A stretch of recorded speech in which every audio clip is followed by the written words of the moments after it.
Direto para a entrevista do dia com Denise Campos de Toledo. E vamos falar agora sobre o atual cenário econômico e as implicações no comportamento do mercado. Eu converso com o Eduardo Velho, que é sócio e economista-chefe da JF Trust. Eduardo, boa noite. Boa noite, Denise.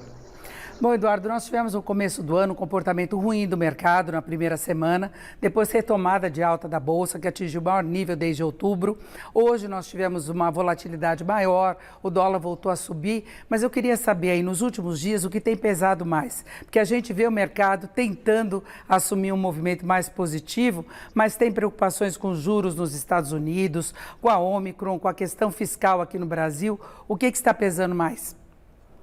Olha, o que está pesando mais, exatamente, o que você até confirmou aí, é a política monetária americana, ou seja, qual vai ser a perspectiva da elevação da taxa de juros americana.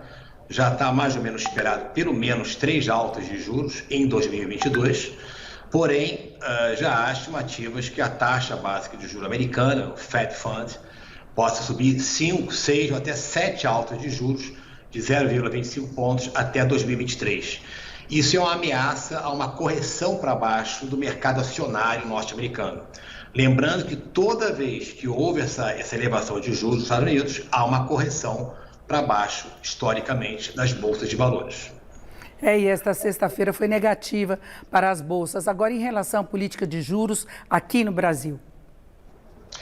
Política de juros no Brasil, o destaque dos últimos dias foi a entrevista do Roberto Campos, presidente do Banco Central, sinalizando que tem instrumentos para combater a grande volatilidade cambial, ou seja, tem reservas cambiais, dívidas, tem dólares para vender, claramente, caso ocorra uma crise internacional mais forte.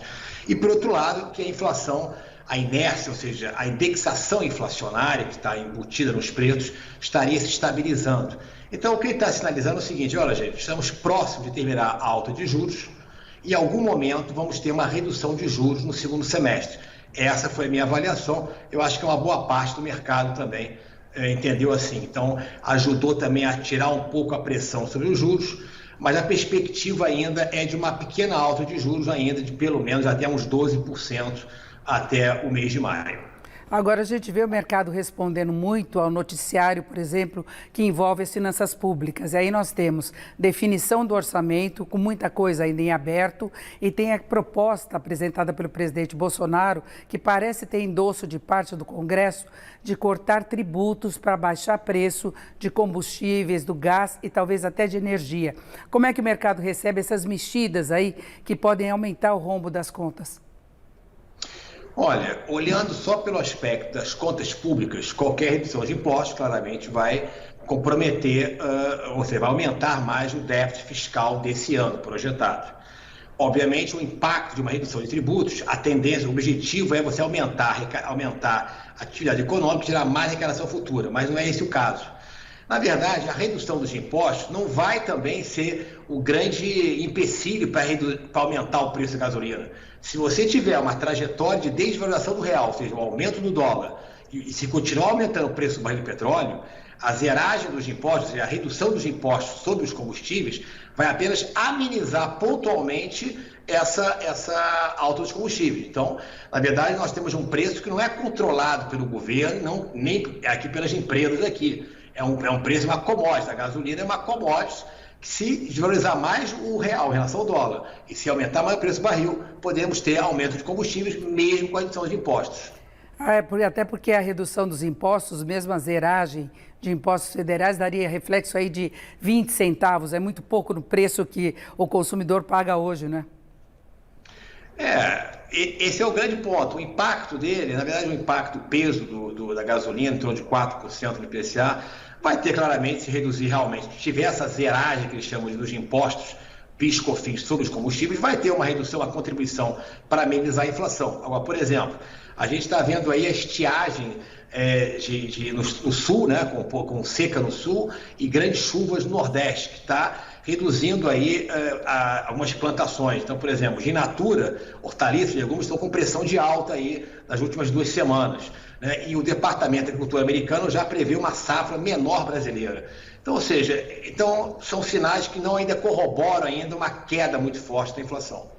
Agora, Eduardo, somando tudo isso, ao fato de termos um ano de eleições que prometem ainda bastante agitação, o mercado tende a continuar volátil. Como é que o investidor se movimenta, ele se situa num cenário como esse? Olha, eu peguei praticamente todas as eleições presidenciais, né? Desde 94, que eu trabalho no mercado financeiro e também, né, no governo também que eu já trabalhei, eu sei rapidamente bem como é que foi o comportamento. Na verdade, é volátil. Toda eleição presidencial gera uma volatilidade, uma imprevisibilidade do que vai ser a política econômica no ano seguinte. Agora, eu acho que o grande ponto hoje que eu vejo, a grande incógnita que eu vejo, como vai ser, na verdade, o impacto dos mercados caso ocorra uma correção do mercado internacional norte-americano, que eu acho que isso é muito forte. A China, no curto prazo, está ajudando um pouco ao reduzir a taxa de juros aí para amenizar um pouco a sua desaceleração, quer dizer, isso puxa as commodities. Agora, uma coisa é certa, as commodities começarem a voltar a cair de forma acentuada, ela vai ser um sinal dessa correção. Então, a princípio, o mercado está atento à questão fiscal, tem mais volatilidade, não tem jeito, isso é normal, o déficit fiscal vai aumentar um pouco, vai haver ruídos políticos a partir de março, com certeza vai haver mais discussão, polarização. Então é isso, o cenário político realmente gera uma imprevisibilidade, é difícil você ver o dólar realmente muito baixo no Brasil. Apesar do dólar, o Brasil ter superado as contas externas, é difícil você ter um dólar, por exemplo, eu acho, na minha avaliação, muito abaixo de 5,40. Agora, um minuto apenas, Eduardo. Como é que você vê a renda fixa nesse contexto todo como opção para o investidor? Olha, a opção do investidor é sempre para buscar uma boa rentabilidade ao risco dele, ou seja, ele avalia o seu comprometimento, as suas condições, o seu orçamento, o seu risco, né? Tem gente que é mais propenso, mais a ver o seu risco. Obviamente, os preços dos papéis brasileiros, se você olhar uma perspectiva de médio prazo, a economia vai crescer, as bolsas vão subir em algum momento. Obviamente, elas vão voltar a crescer bem daqui a alguns anos, esse ano também. Quer dizer, na verdade, no curto prazo, obviamente, o aumento da taxa de juros deslocou uma grande parte de fluxo, né, interno de recursos para o mercado de renda fixa. Ou seja, as pessoas vão ficar com maior volatilidade, as pessoas ficam mais aversas, querem mais proteção e mais segurança. Então, a tendência é haver maior fluxo de recursos para aplicações em renda fixa em vários fundos de investimento, basicamente que rendem títulos públicos e também em certificados de depósito em vários bancos também. É isso, até porque a tendência de aumento da Selic, só para confirmarmos, você vê a taxa básica chegando a quanto?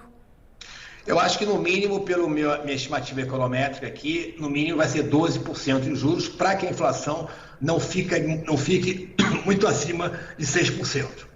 O Eduardo trabalhando um pouquinho acima da média das projeções do mercado, que ainda fala em 11,75. É isso, nós ouvimos, conversei aqui com o Eduardo Velho, que é economista e sócio da JF Trust. Eduardo Velho, muito obrigado, uma boa noite, bom final de semana. Obrigado, Denise, um bom abraço a todos aí. Agora é com você.